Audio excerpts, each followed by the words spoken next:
Yun, kamusta kayo mga tol? Tuturo ko sa inyo kung paano mag-present ng video sa client nyo. So if you are submitting a video mockup, drafts, or even final video sa client, don't just attach it sa email or G Drive. You need to present it like having a real presentation. So lagyan mo ng excitement, put it in a template presentation or something. Mga 3 times ko na tong nasubukan, and nung mula nung ginawa ko to, ang napansin ko, kumukonti yung revisions ko, minsan na a-approve ka agad.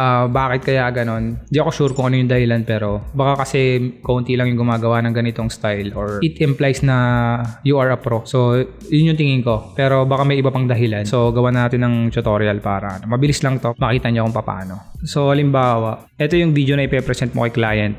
So wag mo lang basta i-attach sa email or sa G Drive and then send mo yung link. Hindi pro yung ganun. Puntahan mo yung page nila halimbawa. So yung Amaras. Maghahanap ka ng post nila na maraming likes. Kung sa Instagram mo isi-send ganun din, or kung sa YouTube, ganun din yung process. Aspect ratio nito isakto doon sa video ko. So ang gagawin ko dito, i-screenshot ko to. So kung wala kang pang screenshot, download mo tong light shot. Libre lang to and maganda tong pang screenshot. Press mo lang yung print screen kung meron ka ng light shot. Then ito, screenshot ko to. Basta kita yung page nila na maayos. Ito maraming likes to. So, dito natin siya ipe-present. So ayan, halimbawa, ito yung na-screenshot natin. So save natin. So halimbawa, open mo yung Premiere Pro. Ito yung na-screenshot natin, di ba? Upload ko doon. Tapos ito yung i-present natin. So tignan mo muna to. Yung ano mo. So yung size ng image mo is 938 by 880. So ganun yung gawin mong size. So gawa ka ng bagong sequence. So halimbawa, ito. Resize mo na lang. Meron kang sequence settings 938 by 880, di ba? 938 by 880. So ayan, ito yung screenshot natin. So lapag mo yung screenshot, so ang gagawin mo lang, dito mo ilalagay yung video na ipe-present mo. And then i-resize mo to. So ayan. So ito yung isang way para mai-present mo ng maayos yung video mo kay client. Kumbaga may imagine na ni client yung itsura niyan sa page nila. Siyempre export mo na to. Export media. Export natin.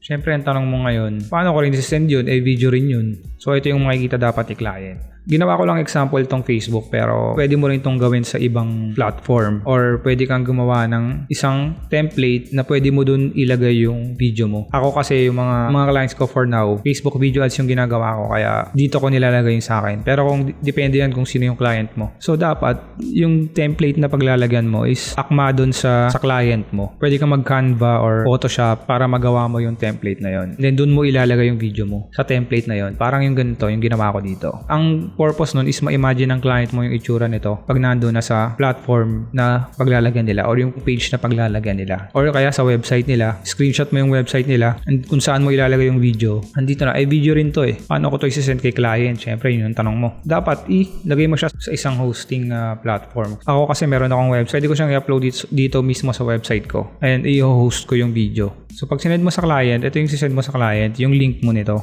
Pwede sa website mo, pwede rin sa ibang hosting site. Marami pang ibang hosting site na pwede mo magamit. Mag-search ka lang sa Google. Yung link na yon ang isisend mo kay client. Kaya sa i-view niya yan sa Google Drive or sa mismong email mo. Nakikita nila low res. And pwede mo rin itong gawin sa ibang project mo like graphic design, logo design. Kunyari, gumawa ka ng t-shirt design. Pag mo mong isend yung mismong design lang sa kanya, ipakita mo siya na nakadikit na sa mga products na paglalagyan ito. Like bags or hats. So, pwede mo nang lagay yun dun para ma-imagine niya yung itsura nun. Siguro 3 times ko na itong ginagawa sa client ko, and so far, konti lang yung revisions and nagugustuhan nila. Kesa nung before na hindi ko pa ito ginagawa, ina-attach ko lang sa email. Pagkakita nila parang hindi sila kagad nagagandahan. So, yun lang. Maiksi lang naman tong tutorial na to. Sana may napulot kayo dito. And I'll see you guys on the next vid.